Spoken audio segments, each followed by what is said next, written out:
ધાનેરા નગરપાલિકાના કર્મચારીઓએ દબાણ મામલે થયેલ બોલાચાલીને લઈને 8 લોકો વિરુદ્ધ ફરિયાદ નોંધાવી અને વિરોધ કરવા માટે સર્વ સમાજ અને વેપારીઓની ધાનેરાના ધારાસભ્ય માવજી દેસાઈ અધ્યક્ષસ્થાને બેઠક યોજી હતી.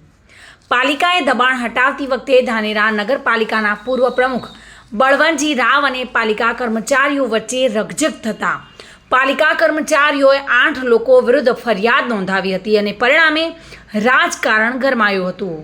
વેપારીઓમાં આક્રોશ સામે આવ્યો હતો, જેના અનુસંધાનમાં ફાર્મ હાઉસ ખાતે સર્વ સમાજ અને વેપારીઓની બેઠક યોજાઈ હતી અને ધારાસભ્ય માવજી દેસાઈએ મધ્યસ્થી કરતા આખરે સમગ્ર મામલે સુખદ ઉકેલ આવ્યો છે.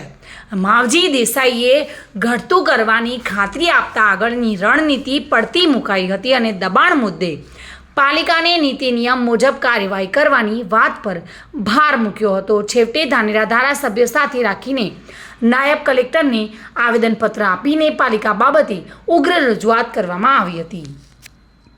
આજે જે નગરપાલિકાના એન્જિનિયર દ્વારા જે લોકોને પરેશાન કરે અને લોકો ઉપર વેપારીઓ ઉપર ફરિયાદ દાખલ કરી છે રાજકીય આગેવાનો ઉપર, એ બાબતે આજે સર્વે સમાજની એક મિટિંગમાં મળેલી અને એ મિટિંગના અંતે આજે અહીંયા આગળ ધારાસભ્યને સમાચાર મળતા ધારાસભ્ય પણ હાજર રહેલા અને સર્વે સમાજે એક નક્કી કર્યું હતું કે આવી રીતે જો કોઈ અધિકારીઓ કરતા હોય તો એના અમે આપણે ધરણા ઉપર બેસવાનું હતું.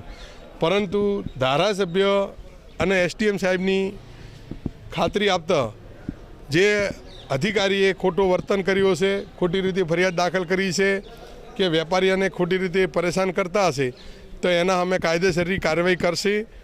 અને જે પણ અધિકારી ખોટી રીતે લોકોને ધમકાવે તો એમની પણ બદલીની અમે વાત કરી છે કે આવા અધિકારીઓને બદલી કરો, નહીંતર આ ધાનેરામાં મોટું નુકસાન થશે અને શાંતિ ન ડોળાય એના માટે અમે આયોજનપત્રક આપ્યું છે. અને અધિકારીશ્રીએ પ્રાંત સાહેબે અમને ખાતરી આપતા આ મિટિંગ આજે અમે પૂર્ણ કરશું. સુરેશ પ્રજાપતિ સાથે bureau report, today Gujarati news.